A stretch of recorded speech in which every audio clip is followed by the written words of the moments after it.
Bonjour, comment allez-vous aujourd'hui? La vie est comme un phare dans l'obscurité, où les vagues de douleur et de désespoir peuvent nous faire remettre en question le chemin.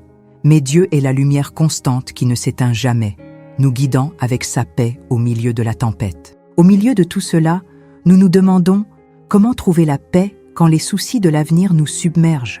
Existe-t-il un moyen de se reposer et de faire confiance à Dieu, même lorsque les vagues d'inquiétude sont si intenses? Je crois que la réponse réside dans une pratique simple, mais puissante. Observer. Observer le soin de Dieu dans chaque détail de notre vie. Comment il prend soin de la nature, comment il prend soin de nous, ses enfants. Je suis Aurora Ricci, écrivaine et ministre de la parole, et je me consacre à transmettre le message transformateur de Dieu. Mon engagement est de partager avec vous des contenus chrétiens qui ont le pouvoir de connecter les vies au cœur de Jésus, guidant chaque personne dans son cheminement spirituel. Aujourd'hui, je veux parler de quelque chose qui, pendant longtemps, a été un défi pour moi. L'inquiétude pour demain. Comment pouvons-nous, en fait, nous reposer sur les promesses de Dieu et croire qu'il pourvoira à tous nos besoins? Peut-être vous identifiez-vous à la lutte contre l'anxiété, comme je l'ai fait pendant des années. L'inquiétude constante pour ce qui va arriver, la peur de ne pas être préparé pour demain, l'insécurité quant à l'avenir, sont des sentiments communs auxquels beaucoup d'entre nous sont confrontés. J'ai passé des années à me demander « Et si je ne parviens pas à gérer tout ce qui m'attend? Et si les choses ne se passent pas comme je l'avais prévu ?» C'était une bataille constante dans mon esprit. Cependant, lorsque j'ai reporté mon attention sur la parole de Dieu, quelque chose a changé. Dans Luc 12, Jésus nous appelle à observer le lys des champs et les corbeaux. Il nous invite à regarder la nature et à voir comment Dieu prend soin de chaque détail. Les lys des champs, qui poussent sans que personne n'ait besoin de s'en occuper, sont vêtus par la main de Dieu. Les corbeaux, qui sont des oiseaux simples, sont nourris par lui tous les jours. Si Dieu prend soin de quelque chose d'aussi petit, combien plus ne prendra-t-il pas soin de nous, qui sommes sa création spéciale? Quand je suis anxieuse, je me rends souvent compte que je suis incapable de voir au-delà de mes soucis. Je suis tellement concentrée sur ce qui pourrait arriver demain que je finis par ne pas profiter du présent. Comment pouvons-nous vaincre l'anxiété si nous n'apprenons pas à détourner nos yeux de l'inquiétude et à regarder l'œuvre de Dieu autour de nous? La clé pour vaincre l'anxiété, à mon avis, est d'observer. Observer comment Dieu agit dans nos vies, dans chaque petit détail, comment il nous surprend toujours par sa provision. Jésus ne nous demande pas seulement d'observer, mais d'observer quelque chose de spécifique, la façon dont Dieu prend soin de la création. Il nous met au défi de détourner nos yeux de nos soucis et de les poser sur les merveilles de ce que Dieu fait autour de nous. Lorsque nous sommes tellement concentrés sur demain, nous ne parvenons pas à voir la beauté et la fidélité de Dieu aujourd'hui. Cela m'a fait réfléchir. Combien de fois ai-je manqué de voir les miracles quotidiens de Dieu dans ma vie parce que j'étais obsédée par l'avenir? Cette observation n'est pas une invitation à vivre de manière négligée ou irresponsable, mais plutôt à nous rappeler que Dieu a le contrôle de toutes choses. Même si demain est incertain, il nous assure que nous ne sommes pas seuls. Il prend soin de nous. Et lorsque nos priorités sont alignées sur son royaume, nous pouvons nous reposer sur sa promesse que toutes ces choses nous seront données par-dessus. Jésus nous enseigne que la vraie paix vient lorsque nous mettons le royaume de Dieu en premier. Il ne dit pas que nous n'avons plus besoin de travailler ou que nous devons négliger nos responsabilités, mais plutôt que notre confiance doit être en Dieu et non en nos propres forces. Lorsque nous cherchons d'abord le royaume de Dieu, tout ce dont nous avons besoin sera pourvu par lui. En observant la création de Dieu, nous devons également regarder ce qu'il fait dans nos vies. Combien de fois, dans les moments de crise, oublions-nous les bénédictions que nous avons déjà reçues? Dieu ne prend pas seulement soin de la nature, mais il prend aussi soin de nous de manière personnelle. Lorsque nous nous sentons inquiets et incertains, il est essentiel de se souvenir de toutes les façons dont il nous a déjà aidés. Cela nous renforce pour continuer à faire confiance, même lorsque les vagues d'anxiété tentent de nous noyer. Je me rends compte que plus nous observons l'œuvre de Dieu et reconnaissons sa main dans nos vies, plus l'inquiétude diminue. Lorsque nous sommes conscients qu'il a le contrôle sur tout, des aspects les plus grands aux plus petits de notre vie, la paix commence à remplacer l'anxiété.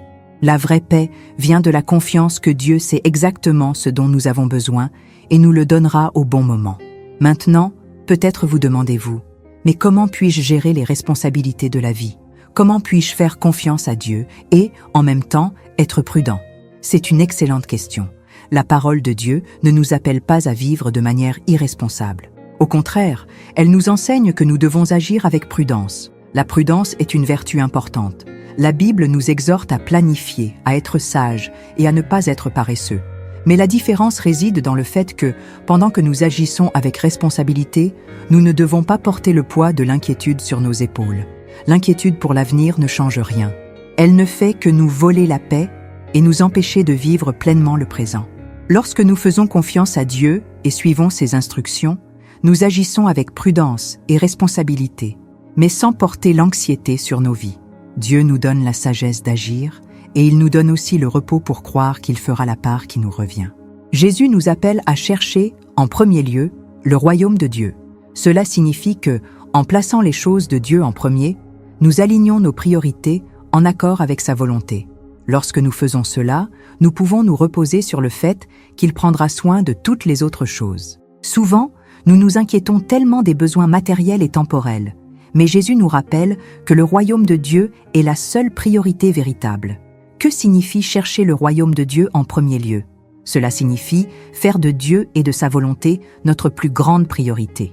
Cela signifie croire que, lorsque nous cherchons Dieu de tout notre cœur, il prendra soin de nos besoins, non pas parce que nous le méritons, mais parce qu'il est bon et fidèle. Notre trésor ne doit pas être dans les choses de cette terre, mais dans le royaume de Dieu, qui est éternel. Que pensez-vous de la façon dont Jésus nous appelle à gérer l'anxiété et l'inquiétude? Comment pouvons-nous appliquer cela dans nos vies quotidiennes? N'hésitez pas à partager vos pensées avec moi. J'aime lire tous les commentaires et connaître votre opinion. Lorsque nos priorités sont alignées sur le royaume de Dieu, notre esprit et notre cœur expérimentent une paix que le monde ne peut offrir. L'anxiété et la peur perdent leur pouvoir sur nous, car nous croyons que Dieu a tout sous contrôle. Nous ne sommes plus fixés sur ce que nous pouvons ou ne pouvons pas contrôler, mais sur sa fidélité à pourvoir et à prendre soin de nous. Comme le dit Philippiens chapitre 4, versets 6 et 7, « Ne vous inquiétez de rien, mais en toute chose, par la prière et la supplication, avec des actions de grâce, faites connaître à Dieu vos demandes. Et la paix de Dieu, qui surpasse toute intelligence, gardera vos cœurs et vos pensées en Jésus-Christ. » Cette paix est le fruit d'une confiance pleine dans le Seigneur. Lorsque nous cherchons d'abord son royaume, nous savons qu'il connaît nos besoins et que lui, dans sa souveraineté, prend soin de nous. La paix qui vient de cette confiance ne signifie pas absence de difficultés, mais la certitude que, même dans les moments de tribulation, Dieu est avec nous. Il nous guidera, nous pourvoira et nous soutiendra dans sa grâce. Faire confiance à Dieu transforme la façon dont nous envisageons nos soucis. Lorsque nous regardons ses promesses, comme la promesse que toutes ces choses nous seront données par-dessus, nous commençons à réaliser que, quelles que soient les circonstances, Dieu est toujours aux commandes. Il nous donne la sagesse de faire face aux difficultés et la confiance qu'il pourvoira au nécessaire. En observant les lys des champs et les corbeaux être soignés par Dieu, notre foi est fortifiée. Il prend soin de sa création, et nous, en tant que ses enfants aimés, ne serons pas oubliés. La transformation se produit lorsque nous passons d'une mentalité de pénurie, où nous pensons que nous devons lutter et nous soucier de chaque détail, à une mentalité d'abondance, où nous croyons que Dieu nous donnera ce dont nous avons besoin au bon moment. Cette transformation ne se produit pas du jour au lendemain. C'est un processus continu d'apprentissage, de vivre jour après jour en faisant confiance à Dieu. Mais à mesure que nous expérimentons la fidélité de Dieu, notre confiance grandit et notre anxiété diminue. Nous commençons à vivre avec la paix de Dieu, sachant qu'il prend soin de nous. Appliquer cet enseignement dans notre quotidien exige un effort conscient pour maintenir le focus sur Dieu et sur son royaume. Cela signifie réserver du temps pour la prière, pour méditer sur la parole de Dieu et pour reconnaître sa présence dans notre vie. Cela signifie aussi être intentionnel en ne laissant pas les soucis du quotidien voler notre paix. Par exemple, lorsque nous sommes confrontés à une situation d'incertitude, comme un défi financier, au lieu de nous perdre dans l'anxiété, nous pouvons nous arrêter et nous rappeler les paroles de Jésus. Ne vous inquiétez pas du lendemain. Cela ne signifie pas que nous n'allons pas agir, que nous allons négliger nos responsabilités, mais plutôt que nous allons agir avec la confiance que Dieu travaille déjà en notre faveur. Nous pouvons aussi pratiquer la gratitude. Lorsque nous nous souvenons de tout ce que Dieu a déjà fait pour nous, notre anxiété diminue. Reconnaître ses bénédictions et sa fidélité nous donne la force de croire qu'il continuera à pourvoir à notre avenir. Tout au long de la Bible, nous voyons comment Dieu se révèle comme un pourvoyeur fidèle. Il a pris soin de son peuple lors de la traversée du désert, en fournissant nourriture et eau. Il a multiplié les pains et les poissons pour nourrir des foules. Il a même fourni un agneau à Abraham lorsqu'il était sur le point de sacrifier son fils. Ces histoires nous rappellent que le Seigneur non seulement connaît nos besoins, mais est aussi capable de subvenir à tous. Lorsque nous sommes confrontés à des difficultés, il est essentiel que nous revenions à la parole de Dieu et que nous nous souvenions qu'il n'a jamais échoué. Ses promesses sont vraies et nous pouvons croire qu'il ne nous laissera pas sans aide. Comme Jésus l'a dit dans Matthieu chapitre 6, verset 34, « Ne vous inquiétez donc pas du lendemain, car le lendemain aura soin de lui-même. À chaque jour suffit sa peine. » Cela nous enseigne à vivre dans le présent, en croyant que Dieu prend soin de notre avenir. Lorsque nous mettons nos soucis entre les mains de Dieu, nous pouvons nous reposer sur sa fidélité. Il prend soin de nous maintenant et prendra toujours soin de nous.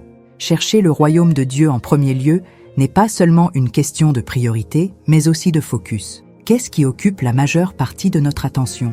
Sont-ce nos soucis quotidiens ou sommes-nous concentrés sur la recherche du royaume de Dieu et de sa justice? Lorsque nous mettons le royaume de Dieu en premier lieu, nous disons à Dieu que nous croyons en sa direction et en ses plans pour nos vies. Cela ne signifie pas que nous n'aurons pas de difficultés. La vie est pleine de défis et de moments d'incertitude.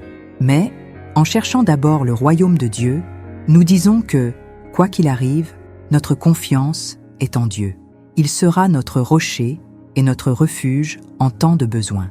Cette confiance n'est pas passive. Elle nous appelle à l'action, à vivre de manière sage et responsable, mais toujours avec la certitude que Dieu a le contrôle de tout. Il nous oriente et nous habilite à remplir notre rôle, et il prend soin de nous à tout moment. Lorsque nos priorités sont désalignées, l'anxiété prend le dessus. Nous nous inquiétons des mauvaises choses et nous nous éloignons de la paix que Dieu désire pour nous. Mais, lorsque nous cherchons d'abord le royaume de Dieu, notre esprit et notre cœur sont transformés. Nous commençons à voir les choses sous une nouvelle perspective. Dieu devient notre principale priorité, et tout le reste s'aligne. Jésus nous met au défi de vivre de manière intentionnelle, en cherchant d'abord son royaume et en croyant qu'il nous donnera tout ce dont nous avons besoin. Cela exige de la foi, mais aussi de la sagesse. Comme je l'ai dit avant, nous ne sommes pas appelés à vivre de manière irresponsable, mais à faire confiance à Dieu et à agir avec prudence, sachant qu'il nous aidera dans tout ce dont nous avons besoin. Je veux vous encourager à chercher d'abord le royaume de Dieu, à croire en sa provision et à vous reposer sur sa fidélité. Lorsque vous observerez les lys des champs et les corbeaux être soignés par Dieu, rappelez-vous qu'il prend soin de vous de la même manière. Il connaît vos besoins et travaille en votre faveur. Si vous traversez un moment d'anxiété ou d'inquiétude, je prie pour que vous trouviez la paix en plaçant votre confiance en Dieu. Rappelez-vous qu'il a tout sous contrôle et qu'il ne manquera jamais.